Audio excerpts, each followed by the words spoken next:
নমস্কার বন্ধুরা, কেমন আছেন সবাই? আমার চ্যানেলে সবাইকে স্বাগত জানাই। আজকে না পাও ভাজি করে দেখাবো কলকাতা স্টাইলে। কেমন ঘরে বসেই কি করে কলকাতা স্টাইলের পাও ভাজি খাওয়া যাবে সেটাই আজকে তোমাদের সাথে শেয়ার করব। প্রথমেই দেখো, প্রেশার কুকারের মধ্যে আমি ফুলকপি বেশ ভালো পেয়েছিলাম ব্যাঙ্গালোরে, তো ফুলকপি নিয়েছি, আলু খোলা সমেত ধুয়ে নিয়ে এর মধ্যে দিলাম, আর বিট দিয়েছি, গাজর দিয়েছি, ক্যাপসিকাম দিয়েছি, টমেটো দিয়েছি, দুটো কাঁচা লঙ্কা দিয়েছি। হ্যাঁ, এইগুলো সব না একসাথে প্রেশারে দুটো হুইসেল হলেই এটা রেডি হয়ে যাবে। এটা স্ম্যাশ করবে, একদম চটকে নিতে হবে আর কি, কোনো দানা দানা বা গোটা গোটা কিছু থাকবে না, এই হচ্ছে কথা। এরপরে দেখো পেঁয়াজ, ওটা যতক্ষণ প্রেশারে হচ্ছে তার মধ্যে আমি পেঁয়াজ এখানে চপড করে নিচ্ছি ম্যানুয়াল চপারের সাহায্যে, আর একটু ক্যাপসিকাম, কাঁচা লঙ্কা, ধনেপাতা এগুলো সবই চপড করে নেব, আর হচ্ছে রসুন আর আদা কেমন চপড করে নিলে না এটা যে ভাজবো ভীষণ ভালো লাগে খেতে। পাওভাজিতে না এইরকম ধরনেরই করে, কলকাতাতে দেখবে এরকমই হয়, যারা কলকাতায় আছো জানো। তো এইরকমভাবে দেখো এইগুলো সব কটা উপকরণই আমি চপড করে নিয়েছিলাম, কেমন ঠিক এই মতো।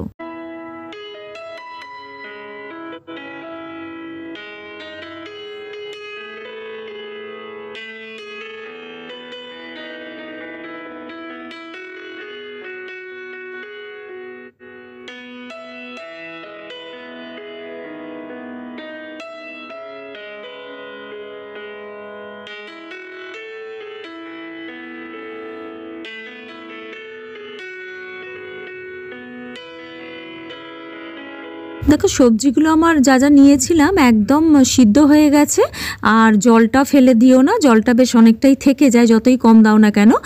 দেখো সম্পূর্ণ সবজিগুলো জল ছেঁকে তুলে নিয়ে ভালো করে স্ম্যাশ করে নিয়েছিলাম। আর দেখো এই জলটা রেখে দিও, রুটি আটার সাথেও মেখে দিতে পারো বা একটু স্যুপের মতন করেও দিতে পারো, নানা রকমভাবে করা যায়। তো আলুর খোলাগুলো ছাড়িয়ে নিলাম ঠিক এই মতো, আলুর খোলাটা দিলাম না আর কি। তো তোমরা চাইলে দিতে পারো, তাতে কিছু ক্ষতি নেই, কিন্তু দিলাম না, আমি খোলাগুলো ফেলে দিয়েছিলাম। দেখো এই যে জলটা না রেখে দিও, আটা রুটি ফুটি করলে দিয়ে দিতে পারো বা যে কোনো রান্নাতে দিতে পারো, কোনো অসুবিধা নেই। ভীষণ হেলদি এই জলটা আর কি, খুব একদম দেখো একদম পেস্ট করে নিয়েছি বলতে গেলে। হ্যাঁ, এরপরে দেখো একটা পাত্রে আমি মাখন নিচ্ছি 1 চামচ ভর্তি বড় চামচের, আর তেল নিয়েছি। তেলটা দিলাম এই কারণে, মাখন দিয়েই এটা করা হয়, কিন্তু তেলটা দিলাম না, মাখন ভীষণ চট করে পুড়ে যায়, সেই জন্য। এখানে দেখো কাঁচা লঙ্কা, আদা, রসুন চপড করে যেটা রেখেছিলাম সেটা এর মধ্যে দিয়ে হালকা জানো তো একটুখানি ভেজে নেব, ভীষণ ভালো অ্যারোমাটা বেরোবে আর কি। তারপরে ধনেপাতা কুচিটা দিয়ে হালকা করে ভেজে নিয়েছিলাম, এরমভাবে ভেজে নিতে হবে আর কি। এরপরে চপড করে রাখা পেঁয়াজটা এর মধ্যে দিয়ে হালকা করে এটাও ওই হালকা বাদামি রং করে ভেজে নিতে হবে, ঠিক এই মতো।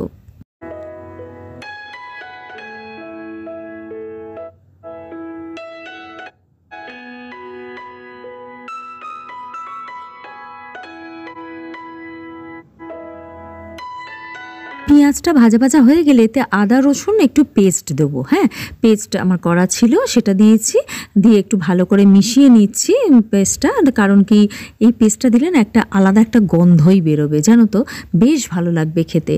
তো দেখো এরপরে দিচ্ছি হচ্ছে চপড করে রাখা ক্যাপসিকামটা এর মধ্যে ঢেলে দিলাম, দিয়ে ভালো করে ওই আদা রসুনের যে পেস্টটা দিয়েছিলাম, পেঁয়াজ, এই যে সবার সাথে আর কি ভালো করে একটু নাড়াচাড়া করে নিলাম আর কি, ওই মিশিয়ে নিলাম বলতে পারো, ঠিক এই মতো।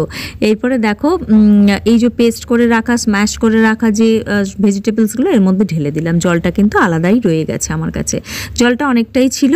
হ্যাঁ, অন্য কাজে লাগিয়ে দেবো, কিন্তু আমি দিয়েছি 1/2 কাপ মতন জল এর মধ্যে দিয়েছি। দেখো এই মতন খুব ভালো করে মিশিয়ে নিলাম। এরপরে বাটার দিচ্ছি 1 চামচ ভর্তি। হ্যাঁ, বাটারের দিয়েই এটা করলে ভালো স্বাদ আসে আর কি, বাটার দিয়েই এটা হয়, খুব হেলদি খাবার আর খুব ভালো লাগবেও খেতে। এই বর্ষাতে বৃষ্টির সময় সন্ধ্যেবেলা এরকম একটা করে নিতেই পারো। কিছু শুকনো মশলা নিয়েছিলাম, পাওভাজি মশলা তো নিয়েছি, হলুদ গুঁড়ো, কাশ্মীরি গুঁড়ো লঙ্কা, ধনে গুঁড়ো, জিরে গুঁড়ো দিয়েছি জানো তো, দিয়ে না। আর পাওভাজি মশলাটা বাড়িতে করে নেওয়া যায়, এটা আমার কেনাই, এর মধ্যে দিয়েছি। আমার পাওভাজি মশলা আমার ভিডিও আমার চ্যানেলে দেয়া আছে, তোমরা দেখতে পারো গিয়ে। দেখো এই মতন খুব ভালো করে মশলাটা দিয়ে না 1-2 মিনিট একটু কষিয়ে নিতে হবে। এই দেখো একটু ভেজিটেবলসের স্টকটা একটু দিলাম জানো তো, ভীষণ কি বলবো, শক্ত হয়ে যাচ্ছিলো আর কি, ঘন হয়ে যাচ্ছিলো। এটা তোমরা করতেই পারো, বেশি ঘনত্ব বেশি তো হয় না, মানে একটু যেন মানে সামঞ্জস্য যেরকম হয় আর কি ন্যাচারালি সেরকমই করতে হবে। আন্দাজ মতন নুন দিয়ে দিলাম, হ্যাঁ, দিয়ে খুব ভালো করে মিশিয়ে নিলাম। নুনটা দিতেই এর স্বাদটা রঙটা সবটাই বেরিয়ে এলো, আর একদম কি সুন্দর আমার মানে রান্নাঘরে না গন্ধ ছাড়ছিল পাওভাজির। এই দেখো মাখন আবারও একটু দিলাম, মাখনটা একটু লাগবে, না হলে না মাখনের মানে ওই স্বাদটা আসবে না আর কি। মাখনটা দিয়েও ভালো করে খুব ভালো করে মাখনটা মেল্ট করা হওয়া পর্যন্ত একটু নাড়াচাড়া করে নিয়েছিলাম, ঠিক এই মতো। সব শেষে না একটু ধনে পাতা দিয়েছিলাম কুচি, হ্যাঁ, তোমাদের মানে যদি মনে হয় দিও, না দিলেও চলবে, আমি দিয়েছিলাম, বেশ ভালো লাগে খেতে জানো তো। তো দেখো ধনে পাতাটা দিয়েও একটুখানি ভালো করে মিশিয়ে নিয়েছিলাম, খুব সহজে আর অতি মানে কম সময় এটা করে নেওয়া যেতে পারে যদি একটু পাও কিনে রাখো বাড়িতে। ব্যাস একটু মাখন একটু দিচ্ছি, পাওটাকে রেডি করব বলে তার মধ্যে ধনে পাতা কুচি দিচ্ছি, আর পাও ভাজির যে মশলাটা তৈরি করেছি, হ্যাঁ, আলু টালু দিয়ে সবজি দিয়ে সেইটা একটুখানি দিয়ে দেবে, জানো তো দারুণ খেতে লাগে।